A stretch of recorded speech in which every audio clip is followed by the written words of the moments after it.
හරි. ඉතින් අපි අද ඉන්නේ මධ්‍යම පළාතේ සබරගමු පළාතේ හරියටම මායිමේ. අපි මේ ඉන්නේ පහළ කඩුගන්නාවේ. පහළ කඩුගන්නාවේ හරි ලස්සන, හරි වැදගත් පුරාවෘත්තවර්ත අතවනන පන්සලක් ගාව තමයි අද අපි මේ ඉන්නේ. නමින් මාවෙල රජමහා විහාරය. මාවෙල, මාතුල, කඩිගමුව ඒ ආශ්‍රිත නම් තියෙන හරි ලස්සන ටැම්පිට විහාර සහ ගල්ලෙන් විහාරස්ථාන ටිකක් මේ අවට කලාපයේ පිහිටලා තියෙනවා. ওই කතාව ඈතට දුවගෙන යනවානේ. ඈතට කියන්නේ වලගම්බා රජුරු හැංගිලයි හිටිය කියන කලාපයක් හැටියට තමයි මේ සබරගමුවේ මේ සපරගමු ජනපදයේ. එතකොට මධ්‍යම පළාතේ උඩුනුවර යටිනුවර මායිමේ පිහිටන ස්ථාන කියලා හඳුන්වන්නේ. ඉතින් ඔය මාතලේ අලු විහාරය සහ තව පොඩ්ඩක් මේ මෙතනින් පල්ලෙහාට බහිනකොට මාවනැල්ල පහු කරනකොට කෑගල්ල පහු කරනකොට කෑගල්ල කිට්ටුවෙන් අපිට හම්බ වෙනවා මාතුල අලු විහාරය. පොඩි ප්‍රශ්නිකුත් තියෙනවානේ. මාතලේ අලු විහාරයේද ත්‍රිපිටක ග්‍රන්ථාරූඪ කරේ, මාතුල අලු විහාරයේද ත්‍රිපිටක ග්‍රන්ථාරූඪ කරේ කියලා. ඉතින් ඒ කතාව කොහොමද තියත් මෙතන හරි ලස්සනයි.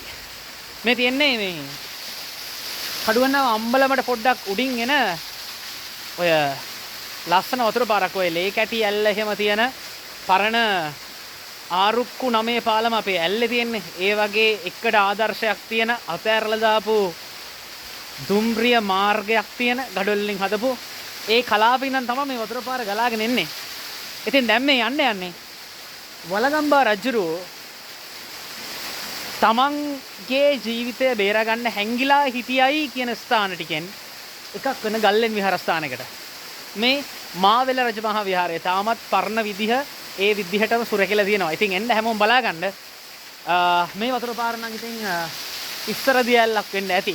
නමුත් දැන් නම් වැහි කාලේට විතරක් වතුර යන දියැලක් බවට පත් වෙලා. ඒකට හේතුව මේකේ ඉහත්තාවේ දැන් ජනාවාසකරණය වෙලා. එතකොට තිබ්බ වතුර මූලාශ්‍රයෙම හිඳලා ගිහිල්ලා තින්නේ. ඉතින් අපි එහා පැත්තට අපි යන්නේ මාවෙල රජමහා විහාරය බලා ගන්න.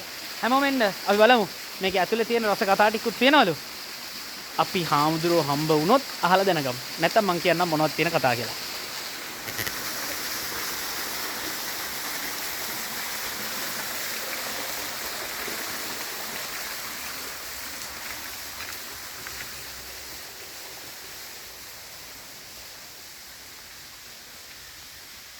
දැන් මේකේ ලස්සන තියෙන්නේ මේකේ මේ දියැල්ල උඩින් එනවා.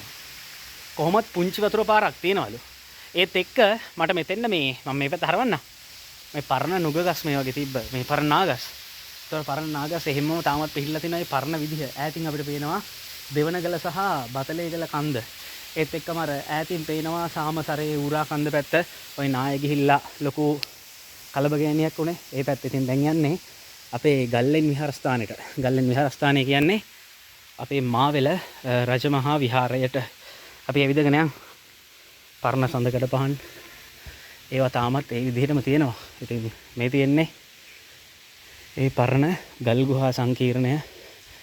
තාමත් වතුර එකතු වෙන පොකුණ ඒ විදිහටම මෙතන තාම පිහිටලා තියෙනවා. නමුත් මේ වෙනකොට නම් අලුතෙන් බැඳලා තියෙන්නේ මෙතන වතුර එකතු කරන්න. ඉස්සර නම් තිබ්බේ පොඩි මෙන්න මේ වගේ පොඩි ගල් ටැම් කිහිපයක්. ඒත් එක පොඩි ගලෙන් බැඳපු පොඩි කෑල්ලක් තිබ්බේ. නමුත් ඉතින් වර්තමානයේ වෙනකොට ගමේ මිනිස්සු එකතු වෙලා මේක හරි ලස්සනට පවත්වාගෙන යනවා. මේ තියෙන්නේ ඔයාලා එන්න ඕනේ. අපි රැක ගන්න ඕනේ.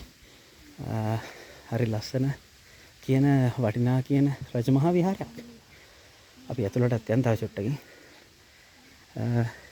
ඒ වගේම මේ ගෘහය ඇතුලේ තමයි පිහිටලා තියෙන්නේ චෛත්‍ය රාජා. ඉතින් මේ තියෙන්නේ චෛත්‍ය රාජාන් වහන්සේ අපේ ලෙන් විහාරය ඇතුලේ තියෙන.